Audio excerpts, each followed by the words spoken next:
کل رات افغان فورسز کی جانب سے پاکستان کے سرحدی علاقوں پر حملوں کے بعد پاکستان نے آپریشن غضب للحق کا آغاز کر دیا ہے۔ اس فوجی آپریشن کے تحت پاکستان نے آرٹلری، ڈرونز اور جنگی طیاروں کے ذریعے افغانستان کے کئی شہروں کو نشانہ بنایا ہے، جس میں افغان فورسز اور کالعدم ٹی ٹی پی کو بھاری جانی اور ملٹری نقصان اٹھانا پڑا ہے۔ کل رات کی جھڑپوں کے بعد پچھلے کچھ گھنٹوں سے تو دونوں اطراف سے مزید کارروائیوں کی اطلاعات سامنے نہیں آ رہی ہیں، مگر آج D G I S P R lieutenant general Ahmed Sharif Chaudhry نے بتایا کہ آپریشن غضب للحق اس وقت بھی جاری ہے اور مقاصد کی تکمیل تک جاری رہے گا۔ D G I S P R lieutenant general Ahmed Sharif Chaudhry نے آج نیوز کانفرنس میں اس آپریشن کی اہم تفصیلات بتاتے ہوئے کہا کہ پاکستانی افواج نے 21 اور 22 فروری کی شب بارڈر کے قریب فتنہ الخوارج کے ٹھکانوں کو پاکستان میں دہشت گرد حملوں کے جواب میں نشانہ بنایا تھا، مگر تحریک طالبان افغان جو اصل میں ٹی ٹی پی سمیت دیگر دہشت گرد گروپوں کی ماسٹر پراکسی ہے، اس نے پاک افغان بارڈر پہ 15 سیکٹرز میں 53 مقامات پر فائرنگ شروع کر دی، مگر پاکستان نے تمام 53 مقامات پر حملوں کو پسپا کر دیا۔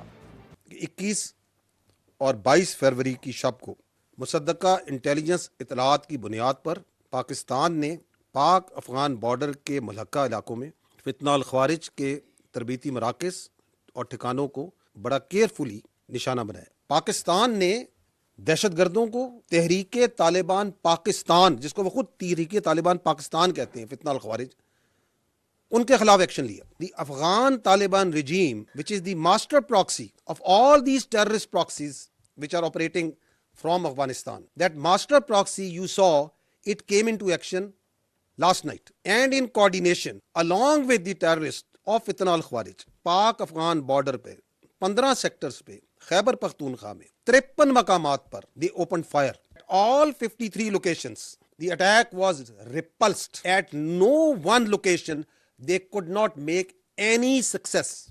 اہم بات یہ کہ افغان فورسز نے کل رات تقریباً 8 بجے خیبر پختونخوا کے ضلع چترال، خیبر مومن کرم اور باجوڑ میں پاکستان کی چیک پوسٹوں اور علاقوں پر بھاری ہتھیاروں سے حملہ کیا تھا۔ افغانستان کی جانب سے پچھلے 24 گھنٹے میں پاکستان کے 55 فوجی شہید کرنے کا دعویٰ بھی کیا گیا، جس پر آج D G I S P R نے افغانستان سے جھڑپوں میں 12 فوجیوں کی شہادت کی تصدیق کی اور بتایا کہ پچھلے 24 گھنٹے میں پاکستان کے 2 ٹوک اور مؤثر جوابی کارروائی میں 274 دہشت گرد مارے جا چکے ہیں، جبکہ 400 سے زیادہ زخمی ہیں۔ D G I S P R کے مطابق پاک افغان سرحد پر 73 افغان پوسٹیں مکمل تباہ کر دی گئی ہیں، 18 پاکستان کے قبضے میں ہیں اور 115 ٹینک بختربند گاڑیاں مکمل تباہ کر دی گئی ہیں۔ جو یہ آپریشن غضب للحق چل رہا ہے، اب تک اس میں 274 طالبان رجیم کے اہلکار اور خوارج جہنم واصل کیے جا چکے ہیں، 400 سے زائد زخمی ہیں۔ افغان طالبان رجیم کی 73 پوسٹیں مکمل تباہ کی جا چکی ہیں۔ Other than that, 18 posts are in our possession. They have been captured. 115 tanks, بختربند گاڑیاں اور artillery pieces افغان طالبان رجیم کی فورسز کی تباہ کی جا چکی ہیں۔ فضائی نشانوں میں 22 مقامات پر کابل میں، کندھار میں، پکتیا میں، ننگرہار میں، خوست میں اور پکتیکا میں ٹارگٹس لیے گئے۔ They are military targets and great care was exercised so that there is no civilian collateral damage. There are core headquarters of Afghan Taliban forces, brigade headquarters, battalion headquarters, sector headquarters, ammunition depots اور دہشت گردوں اور سہولت کاروں کو تحفظ provide کرنے والی پناہ گاہیں، یہ تمام ان میں شامل ہیں۔ پاکستان کی ٹیریٹوریل انٹیگریٹی کو سیف گارڈ کرتے ہوئے آپریشن میں اب تک اس بہادر فوج کے 12 سپوتوں نے جام شہادت نوش کیا ہے، جبکہ 27 زخمی ہیں اور 1 سولجر مسنگ ان ایکشن ہے۔ D G I S P R بتا رہے تھے کہ پاکستان نے کل رات کابل، کندہار، پکتیکا، خوست سمیت افغانستان کے 22 مقامات پر حملے کیے۔ جواب میں پاک فوج کے 12 اہلکار شہید اور 27 زخمی بھی ہوئے، جبکہ 1 فوجی اہلکار لاپتہ ہے۔ اہم بات یہ کہ پاکستان نے 21 اور 22 فروری کی شب افغانستان کے مختلف شہروں پر فضائی حملے کیے تھے اور ان حملوں کی وجہ بنو، باجوڑ اور اسلام آباد میں دہشت گرد حملوں کو قرار دیا گیا تھا۔ پاکستان کا یہ دیرینہ موقف اور مطالبہ رہا ہے کہ پاکستان میں ہونے والی دہشت گردی کو افغان حکومت کی سرپرستی حاصل ہے اور پاکستان سے تعلقات بہتر کرنے کے لیے افغانستان کو اپنی سرزمین سے ہونے والی دہشت گردی کو روکنا ہوگا۔ جبکہ آج بھی D G I S P R نے یہی مطالبہ دہراتے ہوئے کہا کہ افغان طالبان رجیم کو ٹی ٹی پی، داعش جیسی دہشت گرد تنظیموں یا پاکستان میں سے کسی ایک کو چننا ہوگا، یا وہ دہشت گردوں کا انتخاب کرے یا پاکستان کا۔ ہماری چوائس واضح ہے کہ پاکستان کو سب پر برتری حاصل ہے۔ The oppressive Afghan Taliban regime has to make a clear choice. The choice is to choose between TTP, DLA, Daesh, Al-Qaeda, the terrorists and the terrorist organization, and between Pakistan. They have to make this choice. یہ بات حکومت پاکستان واضح کر چکی ہے. It is not something new that I am saying. یا وہ دہشت گردی کو اور دہشت گردوں کو چوز کریں یا وہ پاکستان کو چوز کریں. We are clear. Let it be known that our choice is absolutely clear. It will always be Pakistan over everything.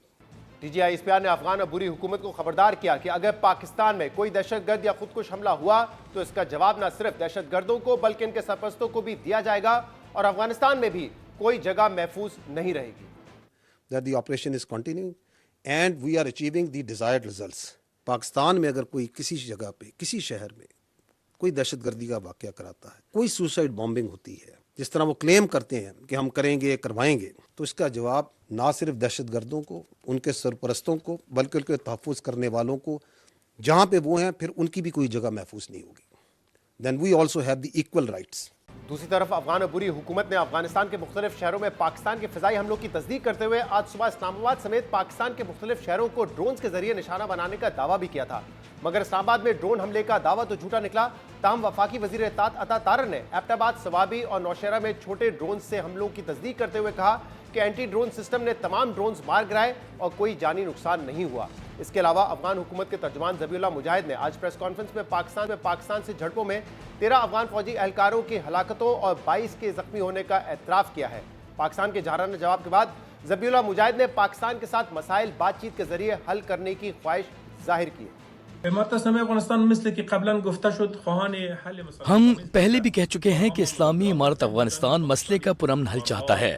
ہم نے متعدد بار پاکستان کے ساتھ مذاکرات کیے اور مختلف مسائل پر بات چیت کی, لیکن بدقسمتی سے پاکستان اب تک اس مسئلے کو مذاکرات اور پرامن طریقے سے حل کرنے کے لیے تیار نہیں, کیونکہ پاکستان ہمیشہ جنگ کے لیے بہانے تلاش کرتا ہے اور اپنے اندرونی مسائل کو افغانستان سے جوڑتا ہے, جو کہ مناسب نہیں. ہم ان ممالک کی کوششوں کو سراہتے ہیں جنہوں نے خطے میں امن کے لیے بھرپور کردار ادا کیا ہے اور خطے میں سلامتی کو یقینی بنانے اور دونوں ممالک کے درمیان جنگ کو روکنے کی کوشش کر رہے ہیں.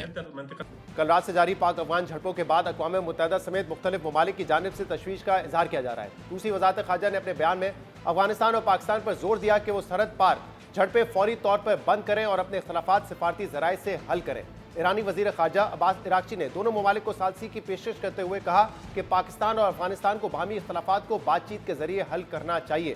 چین نے بھی پاک افغان کشیدگی پر گہری تشویش کا اظہار کرتے ہوئے دونوں ممالک سے اختلافات مذاکرات کے ذریعے حل کرنے کا مطالبہ کیا ہے. ملیشیا کے وزیر اعظم انور ابراہیم نے بھی اپنے بیان میں دونوں ممالک کے درمیان کشیدگی پر تشویش اور دونوں طرف سے ہونے والے نقصان پر دکھ کا اظہار کیا ہے. جبکہ کل رات سے وزیر خارجہ اسحاق ڈار سے سعودی عرب, قطر, مصر اور ترکیے کے وزرائے خارجہ کے رابطے بھی جاری ہیں, جس میں پاک افغان کشیدگی میں کمی کی کوششوں پر تبادلہ خیال کیا جا رہا ہے.